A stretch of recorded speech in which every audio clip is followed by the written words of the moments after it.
वेद जो कह रहे हैं साइंस भी वही कह रहा। इसलिए बाइबल और कुरान में कोई वैज्ञानिक रिसर्च नहीं करता। आज जितने बड़े बड़े रिसर्च सेंटर हैं सारे रिसर्च वेदों पर हो रही है। आप में से कितने लोगों को ये बात पता है? कुरान पर, बाइबल पर रिसर्च नहीं होती। किस पर रिसर्च होती है? क्यों होती है? क्योंकि वेद ही ज्ञान के भंडार हैं। तो ज्ञान के भंडार हैं आप, क्योंकि वेद हैं आपके, वेद हैं सनातन के। आज दुनिया को पता लगा कि ग्रह 9 होते हैं। साइंस पहले प्लूटो को ग्रह मानती है, फिर उपग्रह मान लेती है। तो साइंस को अब पता लगा कि ग्रह ये हैं, उपग्रह ये हैं, ग्रह इतने हैं। हमारे यहाँ हमारे वेदों ने पहले ही बता रखा था कि हमारे यहाँ ग्रह 9 हैं। पर विज्ञान को आज पता लगा।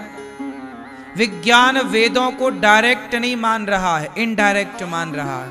क्योंकि डायरेक्ट मानेगा तो वैज्ञानिकों को फिर कहना पड़ेगा कि भाई आज हमने जो पाया है सब वेदों की देन है। यदि इतना कह देता है तो विज्ञान को लोग कम, पुराण को, वेद को लोग ज्यादा तवज्जो दे देंगे। तो वैज्ञानिक लोग अपने इंसल्ट भी तो नहीं कराना चाहते, कर रहे, पा रहे हैं वेदों से, पर वो वेदों का नाम नहीं लेना चाहते। बात समझ में आई? दुनिया की सारी रिसर्चें वेदों के अकॉर्डिंग है। ये तो बाद में भ्रम डाल दिया कि न्यूटन ने गुरुत्वाकर्षण का सिद्धांत दे दिया।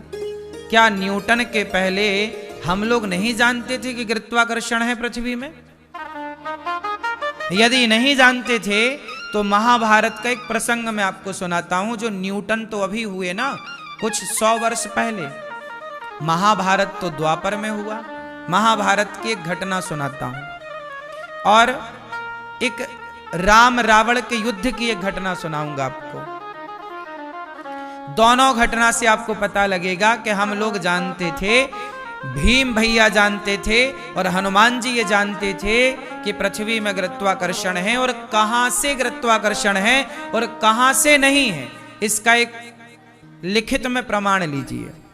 प्रमाण क्या है कि जब राम रावण का युद्ध हुआ तो आपको पता होगा कि रावण के पास कुछ सेना थी, अमर सेना।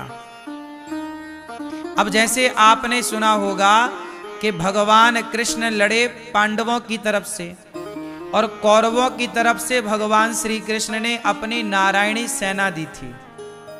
कौन सी सेना दी? ये तो पता है ना। अब जब नारायणी सेना दी तो नारायणी सेना अमर सेना थी, वो मर ही नहीं सकती थी। जब मर ही नहीं सकती तो मरे कैसे? तब आपको बताएं कि हनुमान जी राम रावण के युद्ध में जो रावण की अमर सेना थी उसे उठा उठा करके ऊपर फेंका कि तुम मरोगे तो हो नहीं, तो जाओ गुरुत्वाकर्षण के ऊपर रहना। तो उन्हें उठा उठा के ऊपर फेंका। तो हनुमान जी को ये पता था ना कि कहां से नीचे नहीं आती, सैटेलाइट इत्यादि आज भी तो छोड़ी जाती है। तो भीम भैया ने भी उनको उठा उठा के ऊपर फेंका।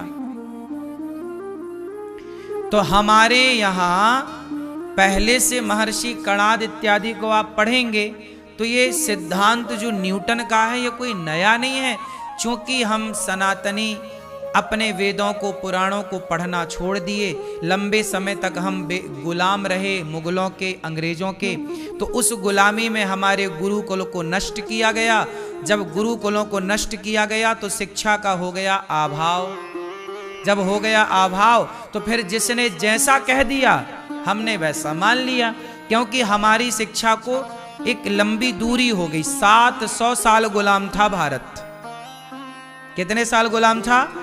500 साल। 500 साल मुगलों की गुलामी और 200 साल अंग्रेजों की, और इन दोनों की गुलामी में गुरुकुल नष्ट किए गए। गुरुकुल नालंदा में आग लगाई गई, आप सब साक्षी हैं इस बात के। इसलिए हमारी संस्कृति को तहस नहस किया गया ताकि हम उनकी कही हर बात को स्वीकार कर लें।